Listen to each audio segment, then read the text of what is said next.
Hai Sobat Meviva, semoga sehat lahir batin dan semoga selalu dalam lindungan Allah Subhanahu wa Ta'ala. Amin amin ya robbal alamin. Bagaimana merpati menemukan jalan pulang? Kami memeriksa telinga mereka dengan mikroskop kuantum berbasis berlian untuk mengetahuinya. Merpati pos dikenal karena kemampuannya yang luar biasa dalam menemukan jalan pulang, menavigasi lanskap yang kompleks dan berubah-ubah. Faktanya, mereka melakukan hal ini dengan sangat baik sehingga digunakan sebagai sumber komunikasi yang aman lebih dari 2000 tahun yang lalu. Julius Caesar dilaporkan mengirimkan berita penaklukannya atas Gaul kembali ke Roma melalui merpati. Seperti yang dilakukan Napoleon Bonaparte setelah kekalahannya oleh Inggris pada pertempuran Waterloo tahun 1815. Kita tahu merpati menggunakan isyarat visual dan dapat bernavigasi berdasarkan landmark di sepanjang rute perjalanan yang diketahui. Kita juga tahu bahwa mereka memiliki indera magnetis yang disebut magnetoreception, yang memungkinkan mereka bernavigasi menggunakan medan magnet bumi. Merpati mempunyai kemampuan navigasi yang luar biasa. Ambil seekor merpati dari lotengnya dan biarkan ia pergi ke suatu tempat yang belum pernah dikunjunginya sebelumnya. Dan setelah berputar-putar di langit beberapa saat, ia akan pulang. Kapasitas luar biasa ini meluas hingga puluhan bahkan ratusan kilometer dari tempat tinggalnya dan bahkan lebih menakjubkan lagi bagi manusia karena kita sendiri tampaknya tidak mampu melakukannya.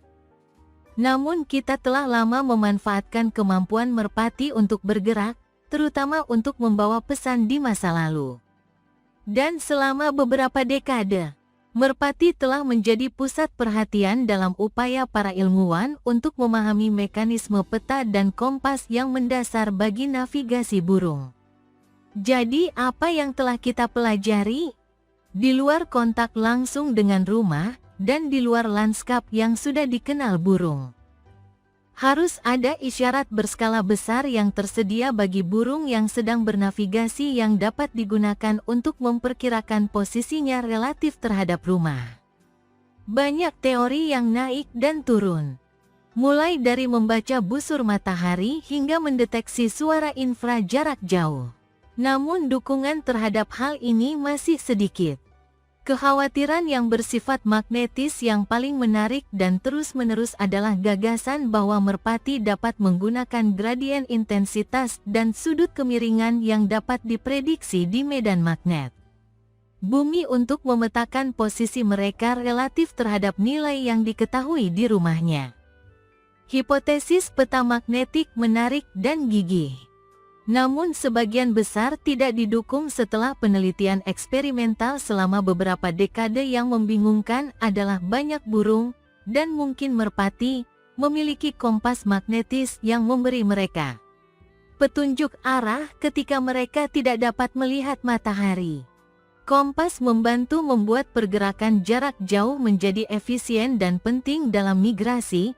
Namun kompas tidak dapat membantu Anda melakukan navigasi jika Anda tidak mengetahui arah tujuan Anda.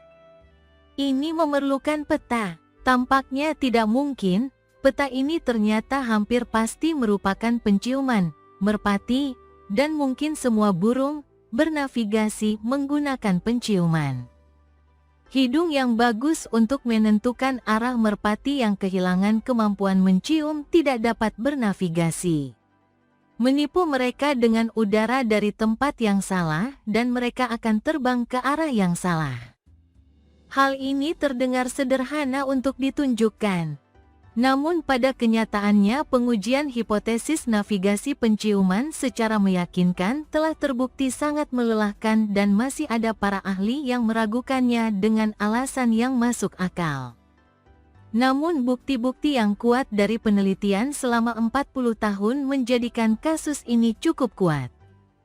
Kemungkinan besar burung mempelajari komposisi kasar karakteristik volatil atmosfer di daerah asalnya dan bagaimana hal ini bervariasi terhadap angin yang datang dari berbagai arah. dan kemudian dapat melakukan ekstrapolasi ke tempat asing jika mereka tertiup keluar jalur atau dibawa ke sana oleh manusia. Dan dirilis, bahkan di lautan terbuka. Burung, bukan merpati tentunya, mungkin menggunakan bow untuk bernavigasi. Namun, di dekat rumah, kekurangan penciuman tidak banyak berpengaruh pada orientasi merpati.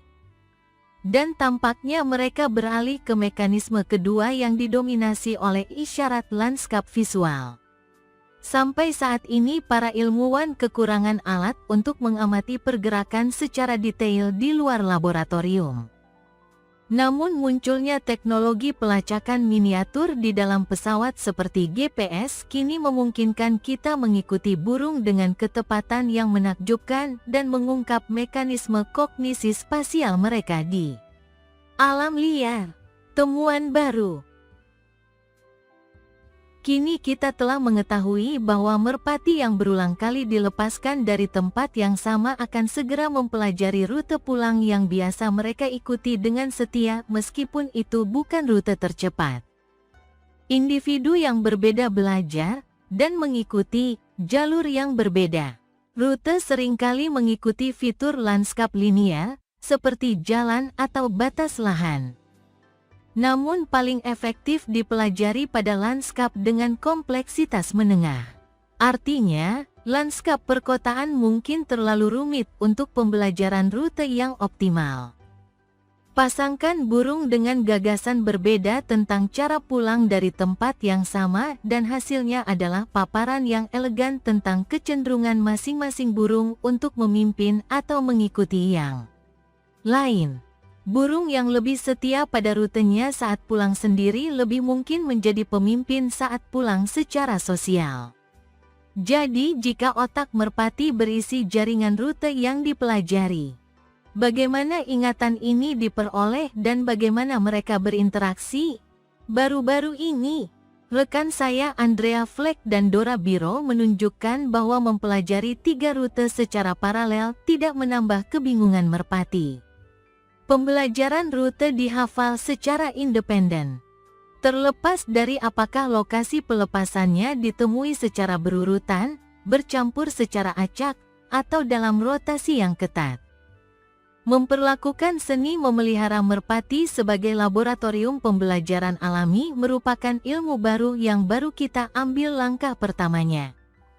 Dan sepertinya kita belum menemukan batasan kemampuan burung tersebut. Jelasnya, kita masih harus banyak belajar dari merpati. Informasi terbang ke arah kita dari segala arah. Dan itu bisa sangat membebani. Bukankah akan lebih mudah jika Anda bisa mendapatkan informasi sains yang terpercaya di satu tempat? Tempat itu adalah percakapan. Sebagai editor di sini, saya beruntung bisa bekerja sama dengan ilmuwan dan peneliti yang menjelaskan penelitian terbaru mereka. Dan setiap minggu, tim kami mengirimkan email yang berisi liputan terbaik kami mengenai sains, teknologi, dan lingkungan. Tapi kita tidak tahu persis bagaimana mereka dan spesies lain melakukan hal ini.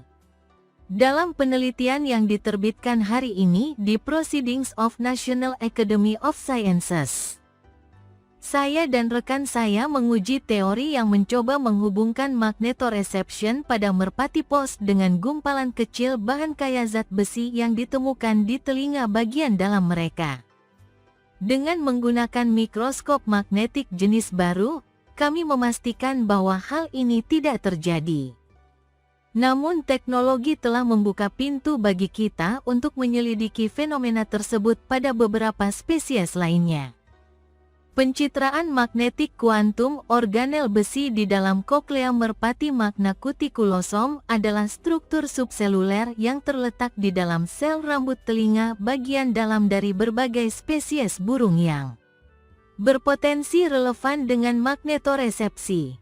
Di sini kami menerapkan mikroskop magnetik kuantum untuk menggambarkan sifat magnetik cuticulosom besi individu dalam sampel jaringan. Kerentanan magnetik kutikulosom ditentukan dengan mengkarakterisasi kekuatan medan magnet liar sebagai fungsi medan magnet yang diterapkan di dua lokasi berbeda di telinga bagian dalam merpati. Kerentanan yang diukur tidak mendukung model partikel magnetoreception, menunjukkan relevansi fisiologis kutikulosom terletak pada penyimpanan zat besi atau stabilisasi stereocilia. Metode pencitraan magnetik kuantum dapat diterapkan di berbagai sistem biologis yang menyediakan alat yang efektif untuk menyaring magnetoreseptor berbasis partikel magnetik.